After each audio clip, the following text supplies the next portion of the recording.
今天的好消息真的是一个接着一个。下午刚刚官宣《少年的你》10月25号上映，这边闭嘴，爱吧就有物料爆出，距离上映时间还有71天。可能这部电影大家不是很熟悉，因为这部电影杀青的时间是在2016年，距离现在已经将近4年的时间，但是一直耽搁着没有上映。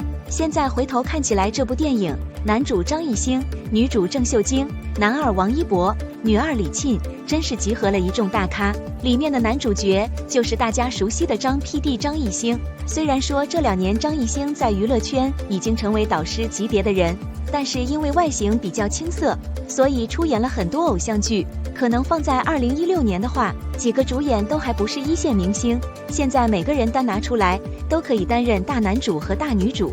特别是里面的女二李沁，在很多影视剧里面都是女一的角色，而且作为演技派的她，也出演过很多电影。虽然只是作为配角出场，但是李沁的演技一直都被广大的网友喜欢。之前出演的《楚乔传》里面的公主，从刚开始的天真烂漫到后来的黑化，都让人印象深刻。2个美女都在的剧组，少不了的就是大家的对比。其实2个人是属于完全不一样的类型。郑秀晶就比较有自己的个性，属于很典型的韩国美女，因为是组合出身，镜头感比较足，眉眼比较英气。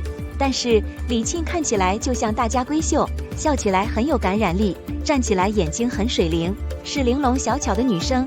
在这部影片中，2个人也会有对手戏，到时候大家可以期待一下。王一博今夏因为《陈情令》被大家熟知，也让很多导演看到身上的演艺潜力。这部王一博已经开始拍摄大男主古装剧《有匪》了，希望以后也能看到王一博更多的作品。